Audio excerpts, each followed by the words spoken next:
काश्मीर जो खुद सूरज के बेटे की राजधानी थी, काश्मीर जो खुद सूरज के बेटे की राजधानी थी, डमरू वाले शिव शंकर की जो घाटी कल्याणी थी। काश्मीर जो भूमंडल का स्वर्ग बताया जाता था, जिसकी मिट्टी को दुनिया में अर्घ चढ़ाया जाता था। काश्मीर जो भारत माता की आंखों का तारा था, काश्मीर जो लाल बहादुर को प्राणों से प्यारा था। काश्मीर वो डूब गया था अंधी गहरी खाई में, फूलों की घाटी रोती थी मरघट की तन्हाई में, फूलों की घाटी रोती थी मरघट फूलों की घाटी रोती थी मरघट।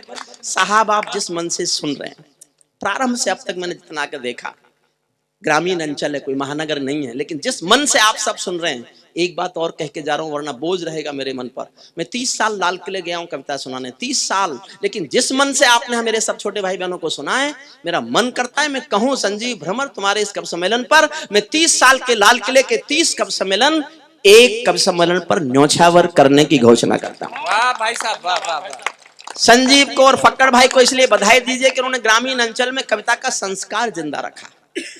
अंग्रेजी पढ़ाओ अपने बच्चों को, लेकिन उससे केवल कार मिलेगी, संस्कार चाहिए तो आपको अपनी मातृभाषा और हिंदी के संस्कार सीखने पड़ेंगे, सीखने पड़ेंगे। सुनिए, काश्मीर वो डूब गया है अंधी गहरी खाई में, फूलों की घाटी रोती है मरघट की तन्हाई में। ये अग्नि गंधा मौसम की बेला था, वो अग्नि ये अग्नि गंधा मौसम की बेला था, ये अग्नि गंधा मौसम अलबेला था, गंधों के घर बंदूकों का मेला था। मैं भारत की जनता का संबोधन हूँ, आंसू के अधिकारों का उद्बोधन हूँ, आंसू के अधिकारों का उद्बोधन हूँ, इसीलिए दरबारों को दर्पण दिखलाता फिरता था। मैं घायल घाटी के दिल की धड़कन गाता फिरता था, मैं घायल घाटी के दिल की धड़कन। 29 साल गाया मैंने हमने नारों में गाया था सब कश्मीर हमारा था, हमने नारों में गाया था सब कश्मीर हमारा था। जब जब भी छू कर देखा हिम चोटी के अंगारा था, जब जब भी छू कर देखा हिम चोटी में अंगारा था। काश्मीर था जहां तमंचे थे केसर की क्यारी में, काश्मीर था जहां रुदन था बच्चों की किलकारी में, काश्मीर था जहां तिरंगे झंडे फाड़े जाते थे, 47 के बंटवारे के घाव उघाड़े जाते थे। काश्मीर था जहां हौसलों के दिल तोड़े जाते थे, खुदगर्जी में जेलों से हत्यारे छोड़े जाते थे, खुदगर्जी में जेलों से हत्यारे। वाह भाई साहब, सल्यूट करता हूं आपको, अभिवादन करता हूं। मेरी सारी थकान भी उतर गई, मैं 7 दिन से सोया नहीं हूं, मेरा सारा थकान उतर गई, नींद खुल गई, और अब मैं मन से आपको कविताएं सुनाऊंगा। काश्मीर था जहां जेलों से हत्यारे छोड़े जाते थे, अपहरणों की रोज। बैठा है गुणवीर, वीर रस के कवियों से ये उम्मीद की नहीं जाती को कविता लिखेंगे। गुणवीर भाई आप श्रेष्ठ गजलकार हो, मैं शुद्ध कविता की पंक्ति पढ़ रहा हूं, सुनना। जहां जेलों से हत्यारे छोड़े जाते थे, अपहरणों की रोज कहानी होती थी, धरती मैया पानी पानी होती थी, झेलम की लहरें भी आंसू लगती थी, झेलम की लहरें भी आंसू लगती थी, गजलों की बहरें भी आंसू लगती थी, गजलों की बहरें भी आंसू लगती थी। मैं आंखों के पानी को ललकार बनाता फिरता था, मैं घायल घाटी के दिल की धड़कन गाता फिरता था, मैं घायल घाटी के दिल की धड़कन। काश्मीर था जहां गर्द में चंदा सूरज तारे थे, झरनों का पानी रक्तिम था झीलों में अंगारे थे। काश्मीर था जहां फिजाएं घायल दिखती रहती थी, गर्म हवाएं घाटी का राशि फल लिखती रहती थी। काश्मीर था जहां दरिंदों की मनमानी चलती थी, घर घर में AK-56 की दर्द कहानी चलती थी। काश्मीर था जहां हमारा राष्ट्रगान शर्मिंदा था, भारत माँ को गाली देकर भी खलनायक जिंदा था, भारत माँ को गाली देकर भी भारत माँ को। और मैं किस क्रोध में बोलता था, सत्ताओं के सरकारों के सामने खड़े होकर मैंने ये भाषा बोलने के लिए कितना बड़ा रिस्क लिया होगा, क्या क्या प्रलोभन छोड़े होंगे, लेकिन मैं ये भाषा बोला सुनना, ये भाषा बोला मैं सुनना। गूंगा बहरापन ओढ़े सिंहासन था, गूंगा बहरापन ओढ़े सिंहासन था, लूले लंगड़े संकल्पों का भाषण था, फूलों का आंगन लाशों की मंडी था, फूलों का आंगन लाशों की मंडी था, अनुशासन का पूरा दौर शिखंडी था, अनुशासन का पूरा दौर शिखंडी था। मैं इस कोढ़ी कायरता की लाश उठाता फिरता था, मैं घायल घाटी के दिल की धड़कन गाता फिरता था, मैं घायल घाटी के वाह हमको दो आंसू नहीं आते थे अनहोनी घटना पर। 4.5 लाख कश्मीरी पंडित 1990 में घाटी से मारपीट कर निकाल दिए गए, उनकी मां बहनों से बलात्कार किया गया, संपत्ति लूट ली गई, घरों में आग लगा दी गई। अपने दिलों पर हाथ रखकर सोचना, 70 सालों में इससे बड़ी कोई मॉब लिंचिंग हुई थी क्या? इस देश में मॉब लिंचिंग भी रंग देख के होती है, मानी जाती है। मैं किसी भी मौत का समर्थक नहीं हूं जो भीड़ करे, गलत है वो, उसका समर्थन किया नहीं जा सकता। लेकिन एक मौत पर हंगामा जो किसी की गलती से हुई है और 4.5 लाख लोगों को घर से निकाल देने पर मौन, किसी ने अवार्ड वापस नहीं किए, कोई मानव अधिकार वाला रोने नहीं आया।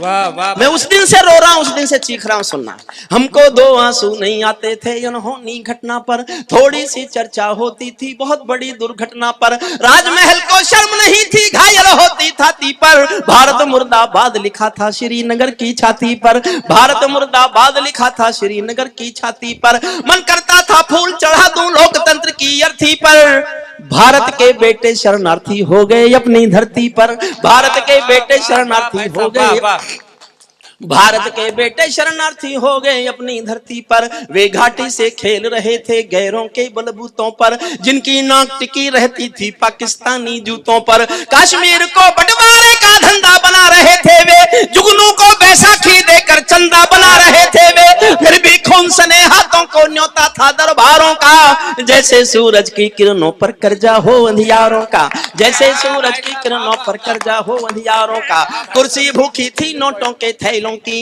एक नाम लेता हूं, उसका नाम सुनकर आपके दिल में आदर की सम्मान की हिलोरें उठे तो उनको आकाश भर तालियों में बदलना। अगर उस व्यक्ति का नाम सुनकर आपको लगता है कि उसको आपको प्यार करना चाहिए। कुर्सी भूखी थी नोटों के थैलों की, कुलवंती दासी हो गई रखेलों की, घाटी आंगन हो गई खूनी खेलों की, बहुत जरूरत थी सरदार पटेलों की, बहुत जरूरत थी सरदार पटेलों की, मैं आंखों के पानी को अंगार बनाता फिरता था, मैं घायल घाटी के, मैं घायल घाटी के दिल की धड़कन गाता।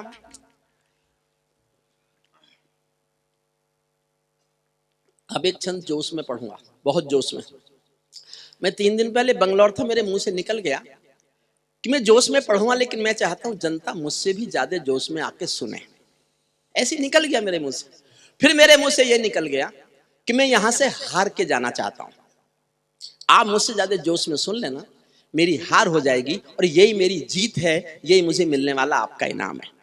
मैं हस्तिनापुर में अपने घर में संजीव के इस कार्यक्रम में, फक्कड़ भाई के कार्यक्रम में यही अनुरोध करता हूं कि मुझसे ज्यादा जोश में आप सुन लेना, मुझे हरा देना। मुझे लगे कि मेरा पढ़ने में जोश कम है, आपका सुनने में जोश ज्यादा है, और ये हार ही मेरी जीत है। मैं मंच के भाई बहनों से भी निवेदन करता हूं, वो भी मुझे जमाने में सहयोग करें। स्वागत भाई साहब, क्योंकि आप पैसे लेके पढ़ रहे हो, मैं बिन पैसे।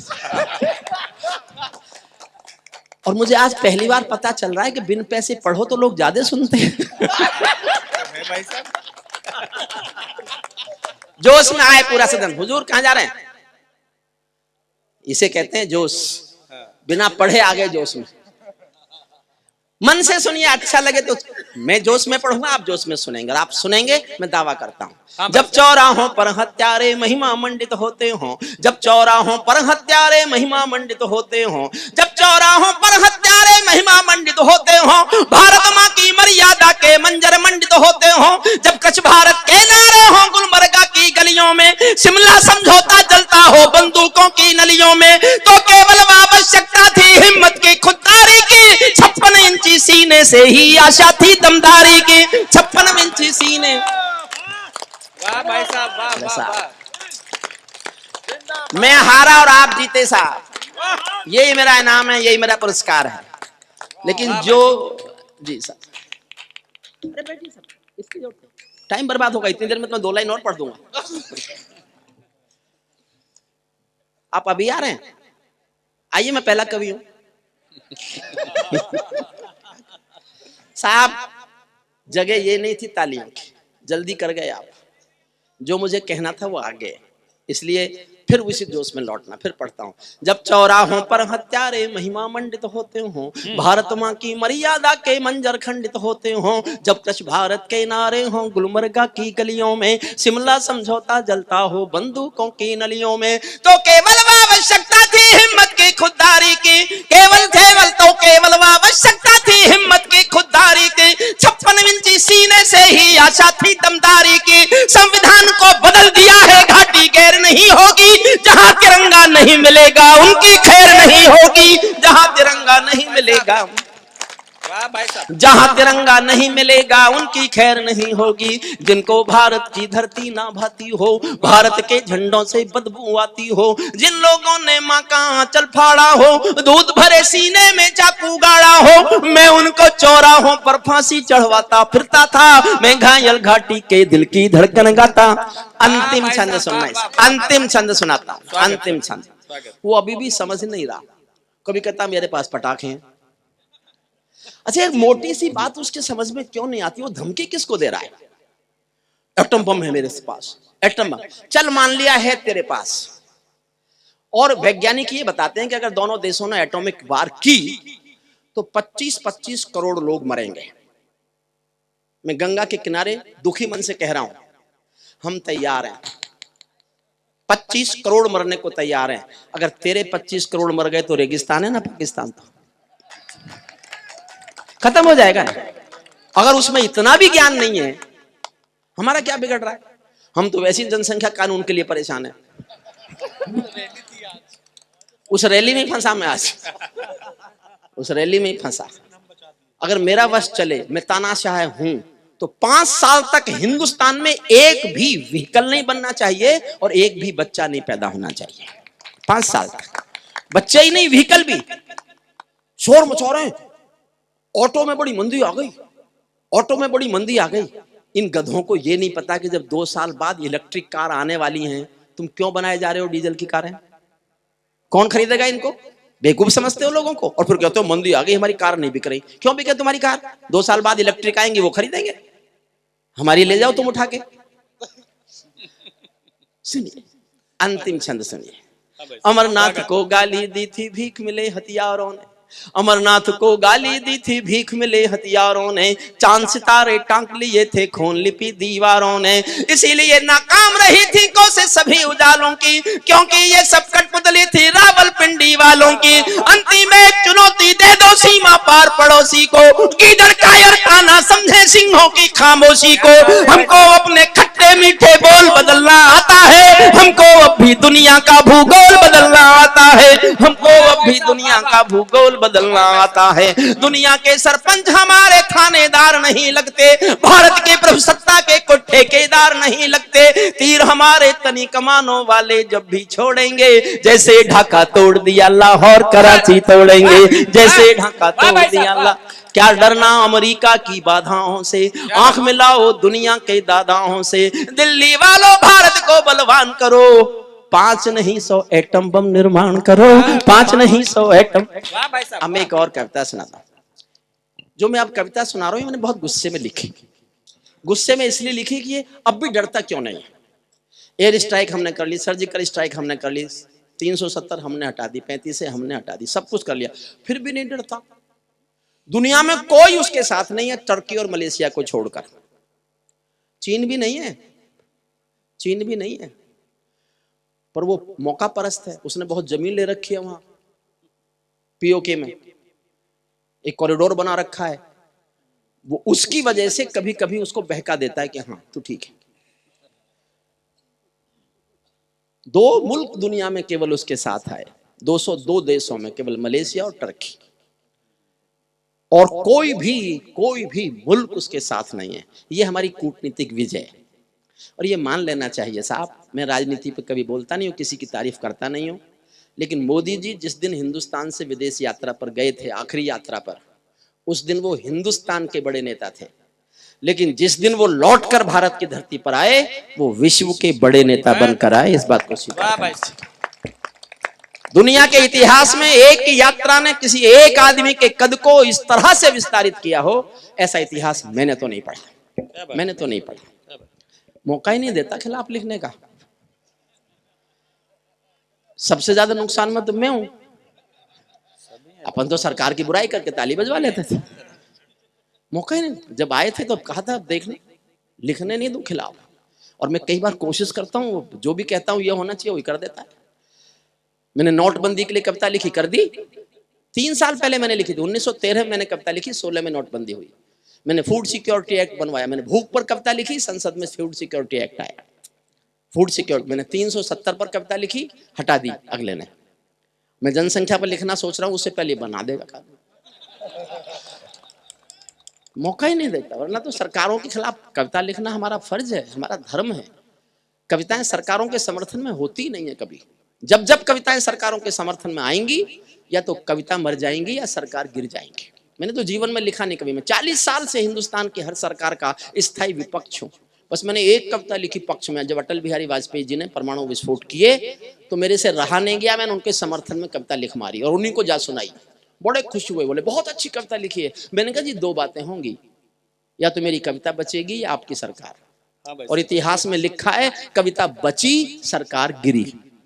वाह भाई साहब। उसके बाद फिर मैंने भी सोचा कि क्यों लिखो पक्ष में, कोई अच्छे काम कर रहा है तो करता ही रहे, उसके पक्ष में मत लिखो, वरना 2 बातें होंगी, अपनी कविता की भी क्यों हार कराएं। एक कविता से मैंने इसलिए मैंने लिखी गुस्से में कि डरता क्यों नहीं है, ये डरता कैसे। पहली 2 लाइन तय करेंगे कि इस तेवर को आप सुनने को तैयार हैं कि नहीं। आपको ठंड लग रही हाँ भाई होगी, साहब। मुझे भी गर्मी लग रही है, और मेरी कविताओं में आपको कम से कम ठंड तो नहीं लगनी चाहिए, ऐसा मैं सोचता हूं। पहली 2 लाइन तय करेंगे कि इस तेवर को आप सुनने को तैयार हैं कि नहीं। पहली 2 लाइन, अगर आधे लोगों ने ताली बजाई तो आधी कविता सुनाऊंगा, चौथाई ताली उठी तो चौथाई, और एक एक व्यक्ति की ताली मुझे सुनने को मिल गई तो पूरी कविता सुनाऊंगा। 2 लाइन सुनना। कैसे डरता है ये पड़ोसी, ये पाकिस्तानी गालों पर दिल्ली के चांटे होते। मैंने बहुत गुस्से में लिखी है और गुस्सा गाया नहीं जाता, मेरी अकेली कविता है जिसको मैं गाता नहीं हूं, बाकी सब गा के पढ़ता हूं। इसको सुन लीजिए बस। ये पाकिस्तानी गालों पर दिल्ली के चांटे होते, गर हमने 2 के बदले में 20 शीश काटे होते। वाह भाई साहब। यही सुनाऊं साहब? तो एक बार जोरदार तालियां बजा के अपनी भी नींद उतारी और मेरी भी नींद उतारी। हमारे सैनिकों का सर काटा गया और हम बातचीत करते रहे। मैंने अर्जुन से पूछा, मेरा छोटा भाई है, प्रज्ञा मेधा में, अभी हमारे आपको शायद शुरू में बताया गया होगा, ये 2 कवि हमारे 25 दिन इंग्लैंड में कविता पाठ करके आए। अर्जुन से सौदिया और अशोक चार, बताया ना ये यहाँ। इस बात के लिए सम्मान हुआ आपका कि नहीं? ये दोनों कवि अभी लौटे हैं, 3 दिन पहले दोनों आए हैं, और 26 दिन अंग्रेजों ने जो हमारे देश में राज करके हमको सताया था, बदला लेने के लिए हमने इनको भेजा, और ये 26 दिन अंग्रेजों को सता के आए वहां पर। हालांकि अंग्रेज इनके पल्ले नहीं पड़े होंगे। अब जो वहां बस गए जाकर के, वो भी अंग्रेजी हैं हमारे लिए, तो जब देश छोड़ गए जो लोग, वो काहे के हमारे।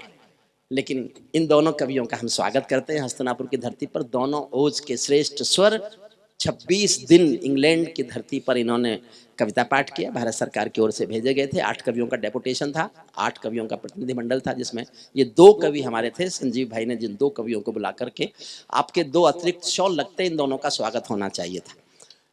मुझे याद नहीं रहा, वरना मैं ले आता हम दोनों का भी। आप तालियां बजाकर दोनों का स्वागत कर दें। पिछली बार मुमताज गई थी, शायद पिछली बार मुमताज जी गई थी उस प्रतिनिधिमंडल में। आप इतनी दूर क्यों बैठे? ये अरुण, ये चौबे जी भी गए थे पिछली बार। मतलब जिनको इस देश में जिन दिनों थोड़ा कार्यक्रम कम मिलते हैं। भाई साहब ये बात बताने की क्या जरूरत थी? बात निकल लेते। अच्छा मुमताज जी, आप इतनी दूर क्यों बैठी हैं हमसे? हमारे यहाँ ये भेदभाव है नहीं इतना। हाँ, तो आप ये क्या क्या क्या ऐसे क्यों कर रहे हैं आप? हम तो आपको उतने आदर देते हैं जितना अनिल चौबे को। अच्छा, हम आपको बाबा के पास नहीं बिठाते, हम दिमाग से दूर रखना चाहते हैं आपको। ये जो बाबा का दिमाग है ना, देखो, अगर मेरी बात समझ जाओ तो ही ताली देना, तो ही रिएक्शन करना, वरना मत देना। जो बार बार कहते हैं ना, मैं दिमाग का काम है, दिमाग का काम है, दिमाग का काम है। आदरणीय बाबा खिचड़ी जी, बस कष्ट एक ही है, आपका ये दिमाग है ना, ये दिल में पहुंच गया। और जिसका दिमाग दिल में पहुंच जाए उससे डरना चाहिए। चाहे वो आसाराम हो, चाहे राम रहीम हो, चाहे खिचड़ी बाबा हो, चाहे कोई भी हो, चाहे रामपाल हो। गुणवीर भाई कह रहे हैं, गुणवीर भाई बचना चाहिए। जिनके दिल में दिमाग आ गया वो कुछ भी हो सकता है, कम से कम कवि तो नहीं हो सकता। कौन? अच्छा, इनकी आंखें खराब नहीं है, कान भी खराब है। आप समझ रहे हो जो मैं इनसे कह रहा हूं ये कोई सुन रहे हैं? अगर सुन रहे होते तो मुझे मारते नहीं अब तक। हमें स्नेह करते हैं, बहुत बहुत अजीब व्यक्तित्व है ये। सुनिए मन से कविता सुनिए। तो मैं बता रहा था कि मैंने अर्जुन से पूछा कि हमारे सैनिक का सर काट के पाकिस्तान अपनी सीमा में ले गया, क्या करेगा उसका? अच्छा आप खुद सोचो, आपके मन में सवाल नहीं उठेगा कि हमारे सैनिक का सर काट के वो अपनी सीमा में ले गया, क्या करेगा उसका? बड़ा जवाब दिया अर्जुन ने। आपको जवाब बड़ा लगे तो तालियां बजाकर उसका सम्मान करना। अर्जुन ने कहा भाई साहब उसकी फौज कायर है। 1971 में जिस मुल्क की फौज के 93,000 लोग हथियार फेंक दें, उस मुल्क की फौज आज भी कायर ही होगी। वो शायद अपनी कायर फौज को दिखाना चाहता है कि बहादुर हिंदुस्तानी फौजी बेटे का सर होता कैसा है, जो कट तो सकता है कभी झुक नहीं सकता। मैंने लिखी क्यों गुस्से में कविता, उसके लिए मुझे केवल 10 सेकंड और देना। मैंने एक कहानी पढ़ी, छोटी सी कहानी। एक पिंजरे में पालतू तोता था किसी के पास। एक दिन मालिक ने तोते से कहा मैं पड़ोसी गांव जा रहा हूं। मेरी बात ध्यान से सुनना, क्योंकि इन लोगों में पढ़ा लिखा मैं ही हूं। अच्छा इस पे क्यों हंस रहे हैं आप? शक है क्या? इस पे क्या जो? अच्छा कई तो इनमें ऐसे बैठे हैं जिनसे मेरी डिग्री बोलनी नहीं आती। विश्वास कीजिए मैंने आज से 30 साल पहले एलएलडी की थी। और कोई कानून जानने वाले बैठे हो तो उनको इतना पता होगा कि दुनिया की कानून की आखिरी डिग्री है एलएलडी, जिसके बाद कोई कानून में पढ़ाई नहीं है। ये मैं हंसी में नहीं कह रहा हूं, हंसी में नहीं कह रहा हूं। गुणवीर राणा ने पता चला कि मैंने एलएलडी कर ली तो मुझसे पूछा क्या किया भाई साहब? मैंने कहा एलएलडी कर ली। तो मुझसे छूटते ही बोला आप बीएड नहीं कर सकते थे? मुझे तो उस दिन पता चला कि ये बिहार में टॉप करके आया है। मेरी बातें इसलिए ध्यान से सुनना। अच्छा लेकिन गुणवीर बड़ा ज्ञानी आदमी, इतना श्रेष्ठ गजलकार कवि। इन्होंने सोचा, मैंने अपने मन में सोचा रात को कि यार इसने मुझसे क्यों कहा कि बीएड नहीं कर सकते। जब मुझे पढ़ाना ही था तो बीएड करके प्राइमरी में पढ़ा लेता, एलएलडी करके यूनिवर्सिटी में पढ़ा के कौन सा तीर मार लिया, रहा तो मास्टर ही ना। मास्टर मास्टर है, चाहे कहीं पढ़ाए किसी को पढ़ा। सुनिए मन से, मेरी इसलिए बात ध्यान से सुनना। पिंजरे में तोता था उसके पास। एक दिन उसने कहा मैं पड़ोसी गांव जा रहा हूं, तेरा शाम तक का खाना मैंने पिंजरे में रख दिया, खा लेना। तोता बोला मालिक उस गांव में मेरे गुरुजी रहते हैं। तो मालिक बोला मैं क्या करूं? बोले उनको मेरी राम राम बोलो जाके। मालिक ने कहा मिलेगा तो बोल दूंगा। मालिक पड़ोसी गांव गया, जाके पूछा मेरे पिंजरे के पालतू तोते का कोई गुरु है क्या? एक बूढ़ा तोता उठ के आया, उसने कहा मैं हूं। तो उसने कहा मेरे पालतू तोते ने तुमको राम राम भेजी है। बूढ़े तोते ने सुना और मर गया। मालिक लौट के आया, तोते ने आते ही पूछा मेरे गुरुजी मिले? मालिक बोला काय का तेरा गुरुजी? मैंने तेरी राम राम बोली, वो तो सुनते ही मर गया। इतना सुनते ही पिंजरे का तोता भी मर गया। सुनना मैं कहना क्या चाहता हूं, पिंजरे का तोता भी मर गया। जब मालिक ने पिंजरा खोला तो तोते की आत्मा कहती चली गई कि मालिक तुम समझे नहीं, मेरे गुरु ने मेरे लिए संदेश भेजा है कि जिसको आजाद होना है उसे मरना आना चाहिए, उसे मरना आना चाहिए। और ये कहानी मैंने इसलिए सुनाई, ये कोई भूतपूर्व कवि है और क्या हमारा भविष्य इससे अच्छा क्या? यही बनेंगे हम और क्या?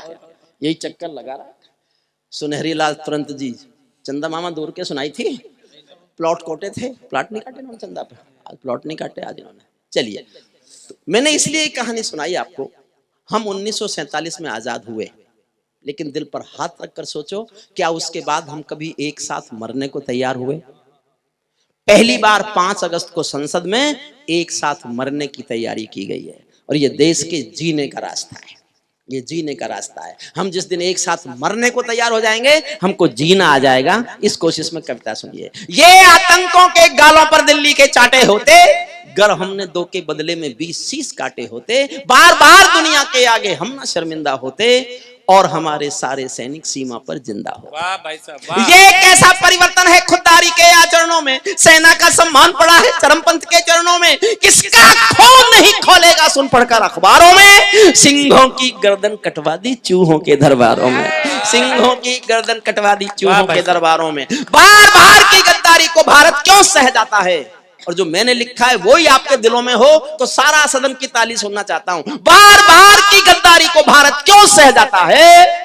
ज्यादा संयम भी दुनिया में कायरता कहलाता है। ज्यादा संयम भी दुनिया में कायरता कहलाता है। बंदूकों की गोली का उत्तर सद्भाव नहीं होता, हथियारों के लिए अहिंसा का प्रस्ताव नहीं होता, कोई विषधर कभी शांति के बीज नहीं बो सकता है, और भेड़िया शाकाहारी कभी नहीं हो सकता है, और भेड़िया शाकाहारी कभी नहीं हो सकता है। पीपल छाया मांग रहा था यूं की करके पेड़ों से, मोदी जी चले गए नवाज शरीफ के घर चाय पीने बिना बुलाए, बिना बुलाए। मैंने मालूम कराया क्यों साहब, क्यों क्या है आप? बोले तुम कभी लोग मेरे खिलाफ कविता ना लिखो, मैं तो शांति की तलाश में गया था। मैं कहा मिल गई, ले आए। वाजपेयी साहब भी गए थे लाहौर बस लेके, वो करगिल लेके आए थे। आप बिना बुलाए चाय पीने गए, आप पठानकोट लेके आए, पठानकोट लेके आए आप। 135 करोड़ का नेता किसी अविश्वसनीय के घर बिना बुलाए जाएगा? तो मैं देहात का आदमी हूं, झोपड़ी में पैदा हुआ हूं। एक झोपड़ी के व्यक्ति की उपमा सुनना कैसा लगा होगा मुझे। आपको गांव के आदमी की उपमा अच्छी लगे तो मेरा समर्थन करना। कैसा लगा मुझे मोदी जी का जाना? पीपल छाया मांग रहा था यूं कीकर के पेड़ों से, जैसे कोई शेर सुरक्षा मांग रहा हो भेड़ों से। जैसे कोई, समर्थन करो, जैसे कोई शेर सुरक्षा मांग रहा हो भेड़ों से, जैसे कोई मोती खोजे झीलों की गहराई में, हम कस्तूरी खोज रहे थे उल्लू की परछाई में। हम कस्तूरी खोज रहे थे, हम कस्तूरी खोज रहे थे उल्लू की परछाई में। जब सिंहों की राजसभा में गीदड़ गाने लगते हैं तो हाथी के मुंह के गन्ने चूहे खाने लगते हैं। रावलपिंडी वालों को सपने में काल दिखाओ तो, भारत माता की आंखों के डोरे लाल दिखाओ तो, दिल्ली वालों ठोकर मारो दुनिया के हथकंडों पर, इजराइल से जीना सीखो अपने ही भुजदंडों पर। इजराइल से जीना सीखो, इजराइल से जीना सीखो अपने ही भुजदंडों पर। कश्मीर में एक विदेशी देश दिखाई देता था, संविधान को ठुकराता प्रवेश दिखाई देता था। वे घाटी में भारत के झंडों को रोज जलाते थे, सेना पर हमला करते थे, खूनी भाग मनाते थे। हम दिल्ली की खामोशी पर शर्मिंदा रह जाते थे, भारत मुर्दाबाद बोलकर वे जिंदा रह जाते थे। क्या बात? सेना पर पत्थरबाजों को केवल इतना बतला दो, बतलाना भर काफी है अब तो। और अगली पंक्ति एक इतिहास है। अपने छोटे भाई अशोक चारण और अर्जुन सिसोदिया, जो बहुत मैं जिन पर गर्व करता हूं, मुझे ऐसा लगता है कि ये हमारी ध्वजा और ज्यादा ऊपर, और ज्यादा आगे जाएगी, और ज्यादा आगे जाएगी। मैं हंसी के खिलाफ नहीं हूं साहब, चाहे वो सुनहरी लाल तुरंत हो, चाहे हमारे आदरणीय हम हंसी में कुछ भी बोले, खिचड़ी बाबा हो, कोई भी। लेकिन एक बात ध्यान से सुन लो, आप जिसके साथ खुल के हंस सकते हो ना, उसके साथ केवल 24 घंटे बिता सकते हो, केवल 24 घंटे। लेकिन जिसके साथ आप खुल के रो सकते हो, उसके साथ पूरी एक उम्र गुजार सकते हो। इस बात को याद रखिए। ये वो सब है जो पूरी उम्र गुजार रहे हैं, इनको पूरी उम्र गुजारनी पड़ रही है, पूरी उम्र गुजारनी पड़ रही है। कहां था मैं भूल गया, कहां था?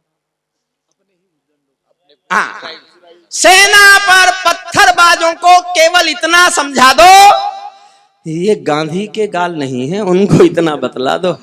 ये गांधी के गाल नहीं है, ये गांधी के गाल नहीं है, उनको इतना। और एक, मैंने भी समर्थन कभी किया नहीं किसी का, लेकिन साहब कोई काम बहुत अच्छा लगे तो कुछ तो मुंह से निकलता है, मेरे मुंह से भी निकलता है। मैं देखना चाहता हूं ये निकलना ठीक मानते हैं आप या गलत मानते हैं। जिनके कारण पूरी घाटी जली दुल्हन सी लगती थी, पूनम वाली रात चांदनी चंद्र ग्रहण सी लगती थी, जिनके कारण माँ की बिंदी दाग दिखाई देती थी, वैष्णो देवी माँ के घर में आग दिखाई देती थी, उनके पैरों बेड़ी जकड़ी गई बधाई देता हूँ, उनके फन पर एड़ी रगड़ी गई बधाई देता हूँ, उनके फन पर रगड़ी गई बधाई देता हूं। जो घाटी में खड़े हुए थे हथियारों की टोली में, खूनी छींटे छिड़क, हुजूर वापस आइए, प्लीज वापस आओ और यहीं बैठ जाओ। ये भारत की संसद नहीं है जिसका मन करेगा उठ के चल देगा।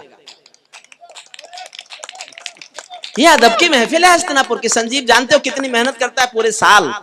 माफी चाहता हूं आपको, माफी चाहता हूं, हाथ जोड़ता हूं आपके। आप ऐसे मत जाइए और खड़े तो बिल्कुल मत हो। ये मैंने जिन सरकारों पर लिखा है वो बैठ गई। अखिलेश जी से पूछ कर देखना किसने गिराई। सुनिए मन से, मन से सुनिए, बहुत गहरेपन से सुनिएगा। स्वागत है। जो घाटी में खड़े हुए थे हत्यारों की टोली में, खूनी छींटे छिड़क रहे थे आंगन द्वार रंगोली में, जो पैरों से रौंद रहे थे भारत की तस्वीरों को, गाली देते थे गालिब को, तुलसी मीर कबीरों को, जिन लोगों ने कभी तिरंगे का सम्मान नहीं सीखा, अपनी जननी जन्मभूमि का गौरव गान नहीं सीखा, जो जो दुश्मन के हित के पहरेदार बताए जाते थे, जो 100 लाशों के जिम्मेदार बताए जाते थे, ये सब उस दिन सभी तिरंगे के रंग में रंग जाएंगे जिस दिन 100 गद्दार वतन के सूली पर टंग जाएंगे। जिस दिन 100 गद्दार वतन के सूली पर टंग जाएंगे। बर्मा बांग्लादेश तलक सीमा पर ऐंठे रहते थे और हमारे नेता चूड़ी पहने बैठे रहते थे। दिल्ली डरी डरी रहती थी पाक चीन की बॉर्डर पर, सेना बांधे हाथ खड़ी रहती थी किसके ऑर्डर पर। दुनिया को एहसास कराया हम निर्णय ले सकते हैं, हम भी ईंटों का उत्तर पत्थर से दे सकते हैं। हमने वक्त बदलना सीखा डरते डरते जीने का, दुनिया को एहसास कराया 56 इंची सीने का। दुनिया को एहसास कराया 56 इंची सीने का। सैनिक अपने प्राण गंवाकर देश बड़ा कर जाते हैं। मैं एक कविता अलग से पढ़ूंगा शहीदों पर, 4 मिनट की कविता है कुल, लेकिन ये चित्र है, यहाँ संदर्भ आ गया। मैं एक अनुरोध और करता हूं, भगवान राम हमारे रक्षक देवता हैं, भगवान कृष्ण भी हमारे रक्षक देवता हैं, होंगे पर मैंने नहीं देखे। आप में से किसी ने देखे हों और आप कहते हो कि हमारी मुलाकात होती है उनसे, तो आप और कुछ हो ना हो झूठे जरूर हैं। मैं भी सनातन धर्म में पैदा हो गया तो मान लेता हूं वो हमारे रक्षक देवता, लेकिन मैंने नहीं देखे साहब। लेकिन मैंने जो अपने रक्षक देवता देखे हैं, ये वो फौजी बेटे हैं जो वर्दी पहनकर सीमा पर खड़े हैं और हमारी रक्षा। ये हमारे रक्षक भाई साहब। हाथ जोड़कर अपने घर में हस्तिनापुर के लोगों से 2 निवेदन और करता हूं। आपके आस पड़ोस कोई ऐसा परिवार होगा जिस घर का बेटा देश के लिए शहीद हो गया होगा। आप साल में छुट्टियां मनाने जाते हैं, पिकनिक मनाने जाते हैं, त्योहार मनाते हैं। आप में से जिसके पास भी किसी शहीद का परिवार है, साल में एक बार नियम बनाकर फूल लेकर उसके घर जाइए, उस परिवार के घर जाइए, उनसे कहिए कि देश आपके साथ है, अपने को अकेला महसूस मत कीजिएगा, मत कीजिए अपने को अकेला महसूस। और एक निवेदन और है, आपको कहीं भी किसी बस अड्डे पर, रेलवे स्टेशन पर, हवाई अड्डे पर कोई फौजी वर्दी में जाता दिखाई दे और आप बैठे हो तो खड़े होकर के ताली बजाकर उसका समर्थन कर दीजिए, उसको लगेगा पूरा देश उसकी पीठ पर खड़ा हुआ है। ये मेरा अनुरोध है आपसे। और मैं राजनीति पर सबसे कठोर पंक्ति पढ़ रहा हूं, मुझे नहीं पता हमारे कुछ आदरणीय नेता यहाँ हो, मैंने बहुत कठोर भाषा नेता पर लिखी है और इतनी कठोर भाषा लिखी है, लेकिन इतनी तमीज से लिखी है कि उनकी समझ में आए नहीं। और आए भी तो इतनी देर में आए जितनी देर में मैं निकल लूं। अच्छा, मैं आप सबसे अनुरोध करता हूं कि आप सोचना, इससे सख्त बात कोई नेताओं के लिए बोल सकता है क्या? मैं बोल सकता हूं, मैं ही बोल सकता हूं। हद लगेगी आपको, लेकिन मैं बोल रहा हूं और आपको लगे कि मुझे बोलना चाहिए था तो मेरा समर्थन करना। सैनिक अपने प्राण गंवाकर देश बड़ा कर जाते हैं, सैनिक अपने प्राण गंवाकर देश बड़ा कर जाते हैं, बलिदानों की बुनियादों पर राष्ट्र खड़ा कर जाते हैं। जिनको मां के बलिदानी बेटों से प्यार नहीं होगा, उन्हें तिरंगे को लहराने का अधिकार नहीं होगा, उन्हें तिरंगे को लहराने का अधिकार नहीं होगा। सिंहासन के माने होते हैं सिंहों का शासन हो, आचरण सिंहासन के माने होते हैं सिंहों का शासन हो।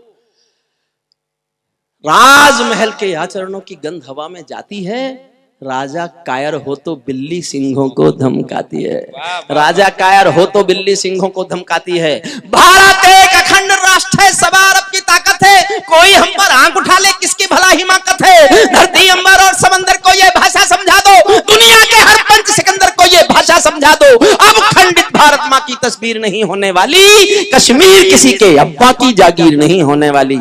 कश्मीर, अंतिम छंद पढ़ता हूं इसका। हर संकट का हल मत पूछो आसमान के तारों से, हर संकट का हल मत पूछो आसमान के तारों से। सूरज किरणें कब लेता है नभ के चांद सितारों से। पंचाली के चीर हरण पर जो चुप पाए जाते हैं, इतिहासों के पन्नों में वो सब कायर कहलाते हैं। क्या बात है भाई साहब, क्या बात है। और ज्ञान लो तो मैं और ज्ञान की बात बोल रहा हूं, सुनना। ये युद्धों का परम सत्य है, पूरा जगत जानता है। लोहा और लहू जब लड़ते हैं तो लहू हारता है। जो खूनी दंशों को सहने वाला राजवंश होगा, या तो महामूर्ख होगा या कोई परमहंस होगा, या तो महामूर्ख होगा या कोई परमहंस होगा। बढ़ते बढ़ते कोई फोड़ा जब ना सूरी। बहुत भाषण सुन लिए उसके, कभी कहता बम फोड़ूंगा, कभी कहता ये करूंगा, कभी कहता ये करूंगा। हम 2-4 लाइन पढ़ रहे हैं, बस इनसे हमारा काम हो जाएगा। बढ़ते बढ़ते कोई फोड़ा जब ना सूरी होता है, उस फोड़े में चीरा लगना बहुत जरूरी होता है। उस फोड़े में समझो, उस फोड़े में चीरा लगना बहुत जरूरी होता है। अर्ध सदी की सब भूलों का समाधान हो जाने दो, सब समझौते मरे पड़े हैं पिंडदान हो जाने दो। पर्वत को बाजू में तोड़ो, शोले भरो निगाहों में, आंसू की पूजा मत करना बलिदानों की राहों में। तुम भी सीमा रेखा तोड़ो, आगे बढ़ जनाद करो।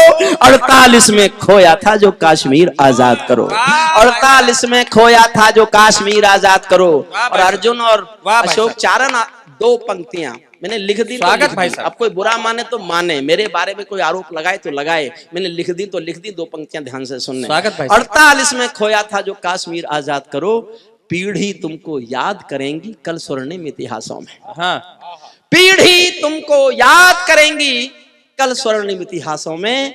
युगों युगों तक महकोगे तुम भारत माँ की सांसों में, युगों युगों तक महकोगे तुम। अब मैं एक कविता आपको और सुना देता हूँ, करगिल। अच्छा, करगिल से पहले चाहो तो मोदी सुना दो, छोटी छोटी दो सुना दो, कोई उठेगा तो नहीं? अच्छा, कोई एक भी व्यक्ति ऐसा है जो दो नहीं सुनना चाहता?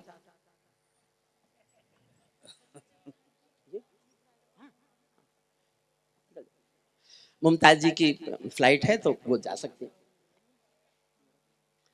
आप पहले ही बता देती है कि दूर क्यों बैठी हैं। कोई नहीं, कोई नहीं, कोई निकल जाए, कोई। वो हासिम जी का है, हासिम जी का।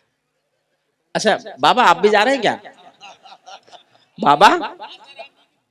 नहीं नहीं साहब, मुझे तो संकट ये लग रहा है। मुमताज जी, आप इनके साथ हैं क्या? ये आपके साथ जा रहे हैं तो आफत आपने बुलाई है। चलिए कोई नहीं, उनको समय है, उनका फ्लाइट पकड़नी है, तो किसी और भी किसी को पकड़नी हो तो मेरा तो आदत है, मुझे तो कई बार मैं अकेला ही रह जाता हूँ। अच्छा, कई बार तो जो कभी मुझे नहीं सुनना चाहते उनकी सबकी फ्लाइट होती है।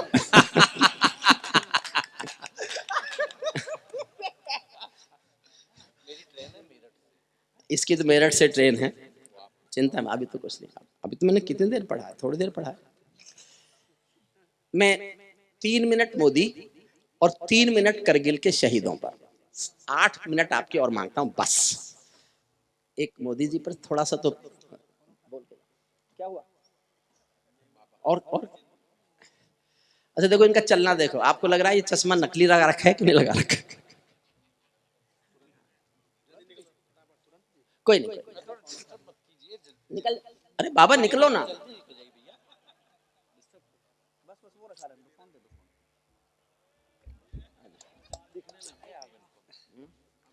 उतर गया ना चश्मा?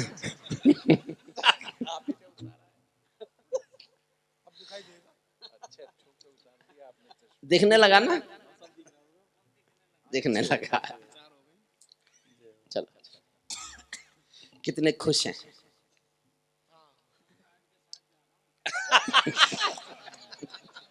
और छेड़ो भाई साहब। किसी के साथ जाओ, खबर तो तुम्हारी आएगी। निकलो निकलो। मैं देखिए, मैं कविता सुना रहा हूं आपको। एक शब्द मोदी जी के पक्ष में नहीं है और एक शब्द मोदी जी के खिलाफ नहीं है। पक्ष में मुझे लिखना नहीं है, खिलाफ लिखने नहीं देता। फिर भी मेरी कुछ मांगे हैं जो अपनी सरकार से किसी को भी करनी चाहिए, मैं कर रहा हूं। आप सुन लीजिए, 4 मिनट सुनाऊंगा बस। एक कविता का पहला छंद और एक कविता का अंतिम छंद, और 3 मिनट की कविता करगिल के शहीदों पर है। मैंने मेरठ के कैप्टन मनोज तलवार की शहादत, जब उनका शव आया था, मैंने लिखी थी, मैं आपको सुना के जाऊंगा। मैं ताजों के लिए समर्पण वंदन गीत नहीं गाता, मैं ताजों के लिए। थके तो नहीं है सब? ऐसी बताइए। देखिए मैं ऐसी नहीं, ऐसा ना आपने लगे मैं जबरदस्ती जिद करके पढ़े जा रहा हूँ। एक तो मुझे 2 अनुभव आज हुए। एक तो अपने आप जाओ बिना बुलाए और पैसे नहीं लो तो जनता थोड़ा सिंपैथी से सुनती है। और गला भी ठीक चलता है।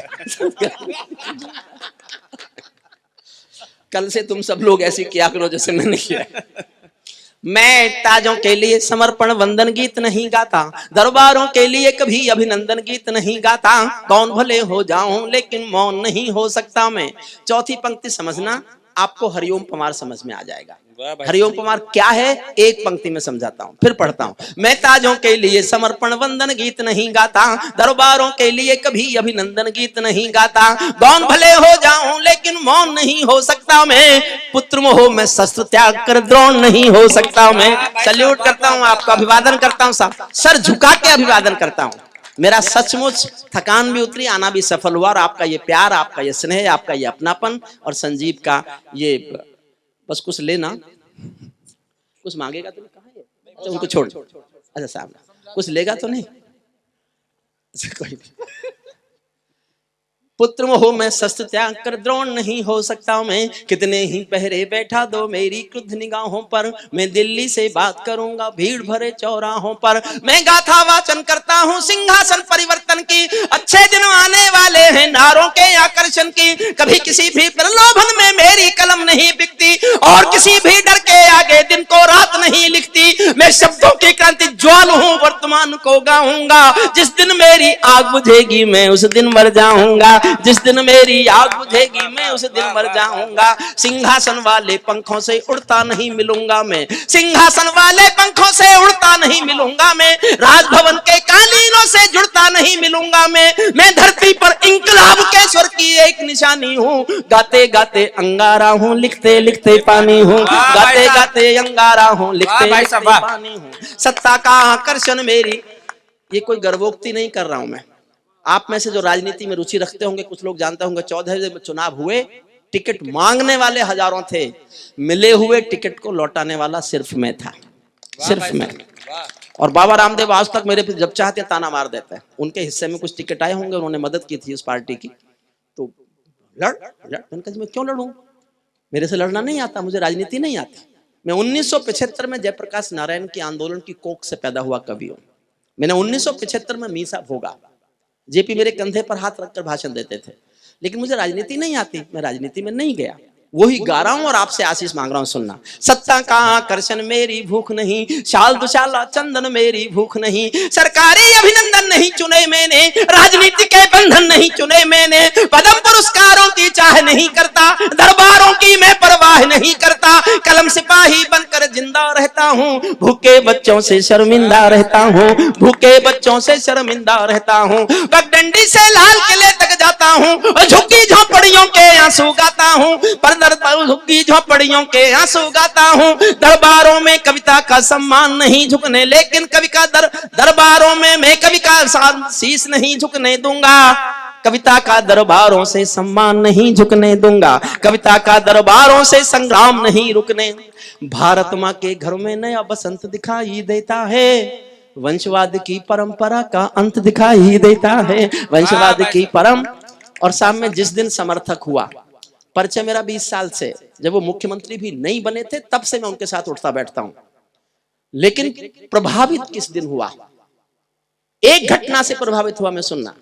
भारत माँ के घरों में, और आपको लगे कि ये घटना प्रभावित करने वाली थी तो समर्थन करना। भारत माँ के घर में नया बस, गुणबीर राणा को तो मैं एक ही बात कहता था, आएगा तो और ये चिढ़ जाता था क्योंकि इनको यकीन नहीं था कि आएगा।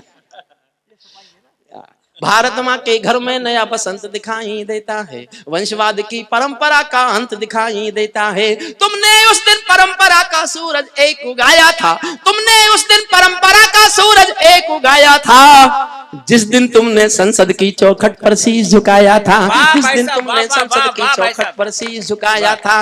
बहुत बधाई देता हूं मैं परिवर्तन के नायक को। एक और ज्ञान देता हूं, आप जिसके साथ उठते बैठते रहे हों, अगर वो देखते ही देखते देश का सबसे बड़ा आदमी बन जाए तो फिर उसके साथ आपका क्या रिश्ता है, ये तय करने का अधिकार बड़े आदमी पे मत छोड़ना। ये तुम ही तय करना कि तुम्हारा उससे क्या रिश्ता है। मैं अपना रिश्ता तय करता हूं और अपने घर में आपका प्यार मांगता हूं। सुनना, बस मैं ये जीना चाहता हूं।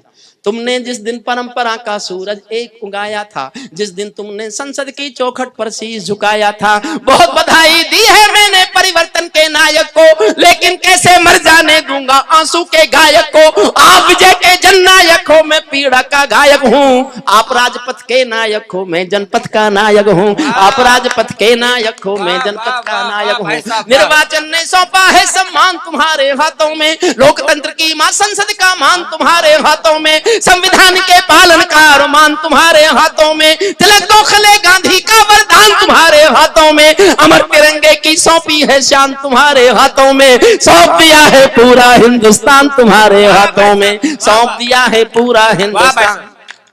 जनादेश में आज आपकी सबसे ऊंची थाती है, दिया तुम्हारा तेल तुम्हारा और तुम्हारी बाती है, आज आपके कर कमलों में टूटी हुई कमान नहीं, और पगों के नीचे कोई गिरता हुआ मचान नहीं, आज आपके ऊपर नभ है नीचे ठोस धरातल है, और आपकी सौगंधों में गंगा मैया का जल है, और आपकी सौगंधों में गंगा।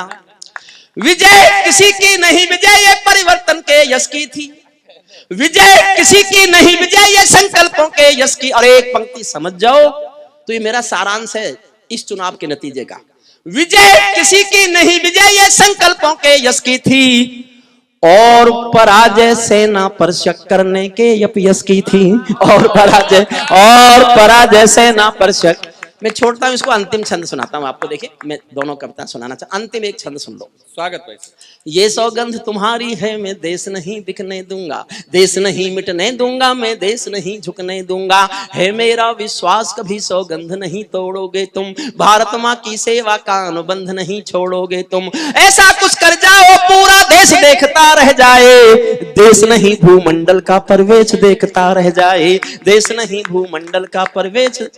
आज जिन्होंने सागर किनारे उनको प्लास्टिक चुनते हुए देखा होगा, साहब सैल्यूट, मैं तो सैल्यूट करता हूं, और मैं अनुरोध करता हूं कि सब केवल 10-10 मिनट अपने घर के आसपास ये स्वच्छता अभियान चला लो, हम गांधी का सपना पूरा कर सकते हैं, गांधी का सपना पूरा कर सकते हैं, केवल 10-10 मिनट, 10-10 मिनट, 10-10 मिनट, ऐसा कुछ कर जाओ।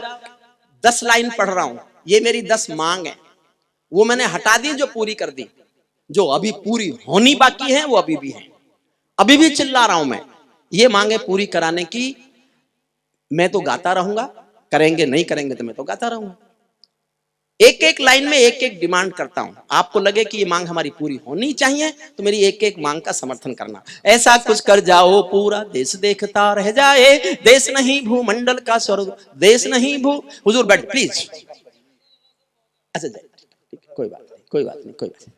ऐसा कुछ कर जाओ पूरा देश देखता रह जाए, देश नहीं भूमंडल का परवेश दे। पहली मांग, संसद को गुंडों से दागी चेहरों से खाली कर दो। इतनी तालियों से नहीं होगी साहब, मेरा साथ दो कराना चाहते हो तो। मैं स्पष्ट बोलता हूं, अगर हमको कश्मीर में एक भी आतंकवादी नहीं चाहिए तो हमको संसद में भी एक भी गुंडा नहीं चाहिए, नहीं चाहिए हमको संसद में गुंडा। संसद को गुंडों से दागी चेहरों से खाली कर दो, भूखे मरते हुए किसानों के घर खुशहाली भर दो, भूखे मरते हुए किसानों के घर खुशहाली भर दो, भूखे मरते हुए किसानों के घर खुशहाली भर दो, लाल चौक में भारत मां की जयकारों के स्वर दे दो। अभी तो कर्फ्यू है, इसके बाद जो होना चाहिए, लाल चौक में भारत मां की जय। मेरी राय सर कश्मीर पर अलग है, मैं कविता लिख रहा हूं, अभी पूरी नहीं हुई। मेरा एक मत है, हिंदुस्तान की, पूरे हिंदुस्तान की, हम सबकी, सबकी जिम्मेदारी है, हम कश्मीर के बेटी बेटों को एक बात समझाएं कि हमने कश्मीर भारत में नहीं मिलाया, हमने भारत को कश्मीर में मिलाया है। हमने तुम्हारा फलक बड़ा किया है, फलक बड़ा किया है, पूरा देश आपको दे दिया है। आप गर्व करो, कश्मीरी तहजीब केवल आपकी नहीं है, पूरे हिंदुस्तान की हिस्सा बनेगी, ऐसा महसूस करना चाहता हूं मैं। तब सुनिएगा, तब सुनिएगा, तब सुनिएगा। लाल चौक पर भारत मां की जयकारों के स्वर दे दो, हर विस्थापित कश्मीरी पंडित को उसका घर दे दो, हर विस्थापित कश्मीरी पंडित को उसका घर दे दो, खेलों को नेताओं से पूंजीपतियों से मुक्त करो, माँ बहनों बेटी का जीना स्वाभिमान से युक्त करो, झोपड़ियों को मत सिखलाओ तौर तरीका जीने का, उन्हें मैसर कर दो केवल अच्छा पानी पीने का, उन्हें मैसर कर दो केवल अच्छा पानी पीने का, नंगे बदन लिए फिरते हैं ख्वाहिश एक लगोटी की, खाली पेट लिए बैठे हैं उम्मीदें दो रोटी की, कहीं भूख से कोई बच्चा मर ना जाए, याद रहे 10 करोड़ भूखी पीढ़ी की याद तुम्हें फरियाद रहे, तुम चाहो तो भारत के घर घर को दे वाले दे दो, लेकिन सबसे पहले झोंपड़ियों को शौचालय दे दो, लेकिन सबसे पहले झोंपड़ियों को शौचालय दे दो। ऐसा कुछ कर जाओ पूरा देश देखता रह जाए, देश नहीं भूमंडल। अंतिम पंक्तियां सुनना इस कविता की। ऐसा लगे कि सबका साथ तुम्हारे दिल की इच्छा है। वाह। अगर तुम यकीन दिला दो कि तुम्हारे दिल में ही ये है, सबका साथ, सबका विकास, सबका विश्वास, तो फिर तो आप ही आप हो, 19 क्या 24 भी। लेकिन यकीन दिलाओ, यकीन दिलाओ, ऐसा लगे कि सबका साथ तुम्हारे दिल की इच्छा है। सामाजिक सद्भाव तुम्हारी सबसे कड़ी परीक्षा है, सामाजिक सद्भाव तुम्हारी सबसे कड़ी परीक्षा है। ऐसा लगे कि गुजराती बेटा गांधी का सपना। अंतिम एक एक लाइन सुनना है। और देखो साहब, पक्षपात तो हमारे देश में चलता है।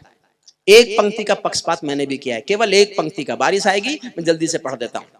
ऐसा लगे कि सबका साथ, ऐसा लगे कि सबका साथ तुम्हारे दिल की इच्छा है, सामाजिक सद्भाव तुम्हारी सबसे बड़ी परीक्षा है।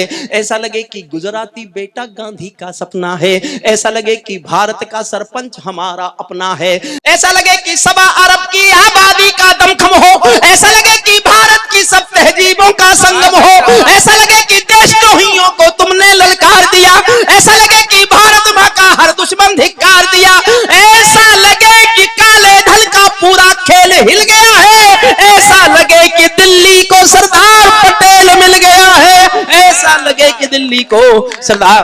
वाह भाई साहब, वाह। ये ओस चू रही है कि बारिश आ रही है? तो मुझे 4 मिनट और देंगे, केवल 4 मिनट, 4 मिनट दे दीजिए। मैं करगिल के शहीदों पर एक छोटी सी कविता सुनाना चाहता हूं, आप सुन लीजिए बस। कविता के नाम पर गुणबीर राणा जैसे बड़े गीतकार को कोई कविता समर्पित की जा सकती है, तो मेरे पास ये एक कविता है। वो जिन गीतों की चर्चा कर रहे थे गुणबीर, वो मैं मंचों पे सुनाता नहीं हूं, क्योंकि गीत सुनाने वालों को पैसे नहीं मिलते।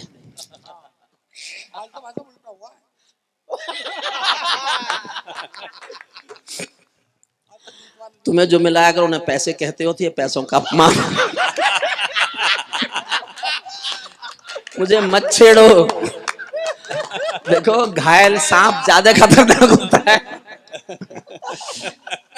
देखो गुणबीर, एक बात आप समझ लो, आप सब समझ जाओ तो ताली बजा देना। हाँ भाई साहब।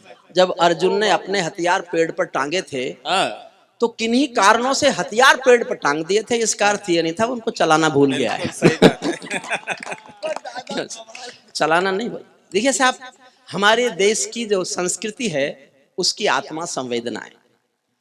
संवेदनाओं की रक्षा नहीं होगी तो कुछ भी नहीं बचेगा। मैं संवेदना का एक गीत पढ़ रहा हूं, एक छोटी सी बात सुनो। एक अमीर महिला बहुत बड़ी कार में, बहुत महंगी साड़ी पहने हुए, एक साड़ी की दुकान में। एक कहानी आई मेरे व्हाट्सएप पर, रात को 10 बजे सोने के समय मैंने पढ़ी और मैं रात भर नहीं सोया। वही कहानी आपको सुना रहा हूं। रात को सोने से पहले किसी को भी कभी याद आ जाए और फिर आपको नींद आ जाए तो मेरा नाम लेके गालियां देना। कहानी केवल 10 सेकंड की है। कहानी इतनी है कि एक अमीर महिला महंगी कार में, महंगी साड़ी पहने हुए साड़ी की दुकान पर आई और दुकानदार से कहा, मुझे जल्दी से एक सस्ती सी साड़ी दे दो, मेरी नौकरानी की बेटी की शादी होने वाली है। अमीर महिलाएं यही करती हैं, कोई खास बात नहीं है। खास बात यह है कि आधे घंटे बाद एक 90 साल की बुढ़िया फटी हुई धोती पहने हुए टूटी फूटी रिक्शा में बैठकर उसी साड़ी की दुकान पर आई और दुकानदार से कहा, मुझे इस दुकान की सबसे अच्छी साड़ी दे दो, मेरी मालकिन की बेटी की शादी होने वाली है। वाह भाई साहब, वाह वाह वाह वाह। इसलिए संवेदनाएं जिंदा रखिए बस। मेरे जी 5 जन भी गहन मौन में खोया हूं। मैं गीतकार नहीं हूं, गीत मेरा शिल्प नहीं है। राणा जी बैठे हैं, हमारे हासिम भाई श्रेष्ठ गीतकार हैं, अमित ने भी गीत लिखे हैं, अर्जुन ने भी गीत लिखे हैं, और हमारे पंडित जी ने तो जो छंद लिखे हैं वो सब गीत की ही भाषा में है, सब गीत की भाषा में है, और तुरंत जी का हास्य भी गीत की भाषा में है। मेरा तो बस ऐसे ही तुक्का है। ये अंतिम कविता है, इसके बाद हम विदा लेंगे। देखिए जो भी, क्योंकि उम्र में मैं इनसे बड़ा हूं, जो कवि सम्मेलन हुआ वो हस्तिनापुर की जनता का है, संजय भ्रमर का है, फक्कड़ का है। कहीं भी किसी भी तरह की कोई आपको कमी महसूस हुई हो, कोई ऐसा आपको लगा हो कि ऐसा नहीं होना चाहिए था, उसके लिए उम्र में बड़ा होने के नाते मैं जिम्मेदार हूं और मैं मंच पर हूं, तो उसके लिए मैं माफी मांगता हूं। कवि सम्मेलन की परंपरा को जिंदा रखिए और संजीव को बल देते रहिए ताकि इस शहर में भी साहित्य की ये लौ जलती रहे। कभी मैं केशव का 5 जन्म भी गहन मौन में खोया हूँ, उन बेटों की याद कहानी लिखते लिखते रोया हूँ, उन बेटों की याद कहानी लिखते लिखते रोया हूँ, जिस माथे की कुमकुम बिंदी वापस लौट नहीं पाई, जिस माथे की कुमकुम बिंदी वापस। प्लीज बैठ जाओ प्लीज, भैया बैठ जाओ, थोड़ी देर बैठ जाओ, मुझे डिस्टरबेंस होता है और कुछ भी नहीं, कोई बात नहीं। मैं केशव का 5 जन्म भी गहन मौन में खोया हूँ, उन बेटों की याद कहां। केवल 4 मिनट का मामला है, आप इस बीच मत उठिएगा बस। मैं केशव का 5 जन्म भी गहन मौन में खोया हूँ, उन बेटों की याद कहानी लिखते लिखते रोया हूँ, जिस माथे की कुमकुम। एक डिस्टरबेंस, पानी है क्या?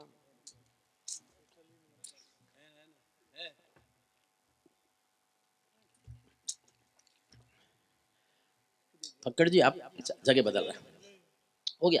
संजीव क्या हुआ? तो सामने बैठे और पानी चाहिए नहीं? अरे मुझे नहाना थोड़ा ही है। फिर से पढ़ता हूँ, 4 मिनट मुझे दीजिए। और ये कविता के नाम पर अगर मेरे पास कुछ है गुणवीर राणा जैसे बड़े शिल्पकार को समर्पित करने के लिए, तो मैं उसी को समर्पित करता हूँ। हमारा बड़ा कवि है, वो बहुत बड़ा कवि है सचमुच। मैं तो जब कभी उसके गीत पढ़ता हूँ या गजलें पढ़ता हूँ, मैं खुद थ्रिल होता हूँ, खुद थ्रिल हो जाता हूँ। और ये उसका विनम्रता ऐसी है कि वो सबको स्नेह से, छोटों को बड़ों को बहुत प्यार से रखते हैं। कुर्ते मुझे उल्टे देते हैं और अपने कुर्तों को जो उस पर चाय पड़ गई तो मेरा बता दिया। इसको भी कह रहा मेरा है, मैं इतने खराब कुर्ते पहनता हूं क्या?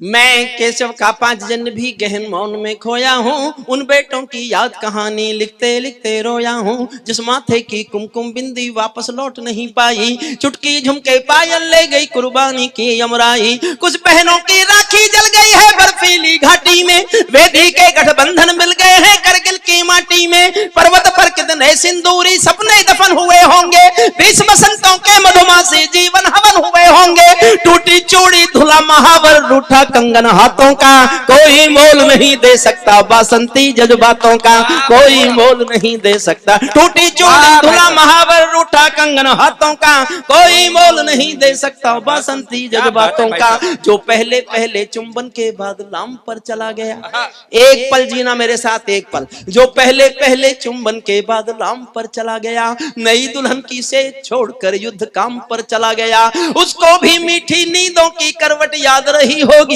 उसको भी मीठी नींदों की करवट याद रही होगी, खुशबू में डूबी यादों की सलवट याद रही होगी, खुशबू में डूबी यादों की सलवट याद रही। और मैं जीवन की श्रेष्ठ, जो मैंने एक ही पंक्ति लिखी है, मैंने, ये मेरा अहंकार नहीं है गुणवीर भाई, ये मेरा अहंकार नहीं है, मैं दिल से बोल रहा हूं, मैंने केवल एक पंक्ति अच्छी लिखी है। और हस्तिनापुर के प्यारे लोगों, मुझे बहुत आशीष दे देना तालियों से, अगर मैंने ऐसी एक पंक्ति और लिख ली तो मैं घोषणा कर दूंगा मैं कवि हो गया हूं। मेरे जीवन की सबसे अच्छी पंक्ति संजीव भ्रमर के इस महाउत्सव में समर्पित करता हूं हस्तिनापुर की जनता को सुनता। उनको भी मीठी नींदों की करवट याद रही होगी, खुशबू में डूबी यादों की सलवट याद रही होगी, उन आंखों की 2 बूंदों से 7 सागर हारे हैं, उन आंखों की 2 बूंदों से 7 सागर हारे हैं, जब मेहंदी वाले हाथों ने मंगलसूत्र उतारे हैं, जब मेहंदी वाले उन आंखों की 2 बूंदों से 7 सागर हारे हैं, जब मेहंदी वाले हाथों ने मंगलसूत्र उतारे हैं, गीली मेहंदी रोई होगी चुपके घर के कोने में, ताजा काजल छूटा होगा चुपके चुपके रोने में, जब बेटे की अर्थी आई होगी सोने आंगन में, शायद दूध उतर आया हो बूढ़ी माँ के दामन में, शायद दूध उतर आया हो बूढ़ी माँ के दामन में, वो विधवा पूरी दुनिया का बोझा सर ले सकती है, पूरे संसार में किसी भी मजहब में स्त्री अर्थी को कंधा नहीं देती। भरतपुर के पास एक गांव है अजान राजस्थान में, वहां का एक बेटा शहीद हुआ वीरेंद्र सिंह। जब उसका पार्थिव शरीर सेना लेके आई तो उसकी पत्नी ने गांव वालों की मर्जी के खिलाफ, सेना के अफसरों की मर्जी के खिलाफ शादी के दिन के कपड़े पहने और शमशान घाट तक अपने पति की अर्थी को कंधा दिया। ये दुनिया की पहली घटना थी जब कोई औरत अर्थी को कंधा दे रही थी। उसके बाद घटनाएं घटी, लेकिन दुनिया की ये पहली घटना थी जब किसी औरत ने अपने पति की अर्थी को कंधा दिया। जो घटना दुनिया में पहली बार घटे वो तो स्वयं एक महाकाव्य है। फिर भी मैंने एक पंक्ति लिखी है, उसको सहेजना। जब बेटे की अर्थी आई होगी सोने आंगन में, शायद दूध उतरवाया हो बूढ़ी माँ के दामन में, वो विधवा पूरी दुनिया का बोझा सर ले सकती है, वो विधवा पूरी दुनिया का बोझा सर ले सकती है, जो अपने पति की अर्थी को भी कंधा दे सकती है, जो अपने पति की अर्थी को भी कंधा दे सकती है। मैं ऐसी हर देवी के चरणों में सिर झुकाता हूँ, इसीलिए मैं कविता को हथियार बनाकर गाता हूँ, इसीलिए मैं कविता को हथियार बनाकर गाता हूँ। जिन बेटों ने पर्वत काटे हैं अपने नाखूनों से, क्या बात है भाई साहब। अंतिम केवल 6 लाइन पढ़ रहा हूँ, 6 लाइन, अंतिम 6 लाइन। क्या ये देश उन्हीं का है जो सीमा पर मर जाते हैं, अपना खून बहाकर टीका सरहद पर कर जाते हैं? ऐसा युद्ध वतन की खातिर सबको लड़ना पड़ता है, संकट की घड़ियों में सबको सैनिक बनना पड़ता है। जो भी कौम वतन की खातिर मरने को तैयार नहीं, उसकी संतति को आजादी जीने का अधिकार नहीं। अंतिम 6 पंक्तियां पढ़ता हूं, अंतिम 6 पंक्तियां। मैं सैनिक का शौर्य गाता हूं, सुनिएगा। सैनिक का शौर्य। जिन बेटों ने पर्वत काटे हैं अपने नाखूनों से, उनकी कोई मांग नहीं है दिल्ली के कानूनों से, उनकी कोई मांग नहीं है दिल्ली के कानूनों से। जो सैनिक सीमा रेखा पर ध्रुव तारा बन जाता है, जो सैनिक सीमा रेखा पर ध्रुव तारा बन जाता है, उस कुर्बानी के दीपक से सूरज भी शर्माता है। गर्म दहानों पर तोपों के जो सीने अड़ जाते हैं, उनकी गाथा लिखने को अंबर छोटे पड़ जाते हैं। उनके लिए हिमालय कंधा देने को झुक जाता है, कुछ पल को सागर की लहरों का गर्जन रुक जाता है। उस सैनिक के शव का दर्शन तीर्थ जैसा होता है, चित्र शहीदों का मंदिर की मूरत जैसा होता है। चित्र शहीद सच्चा है अपना प्यार तो क्या इस जहां का डर, गुलबन के गुलिस्ता वफा में फिर खिलेंगे हम। अब बिछड़ रहे हैं कोई रंज मत करो, फिर बाहर आएंगी तो फिर मिलेंगे हम। सितारों को आंखों में महफूज रख लो, बड़ी दूर तक रात ही रात होगी। मुसाफिर हो तुम भी, मुसाफिर हैं हम भी, इसी मोड़ पर फिर मुलाकात।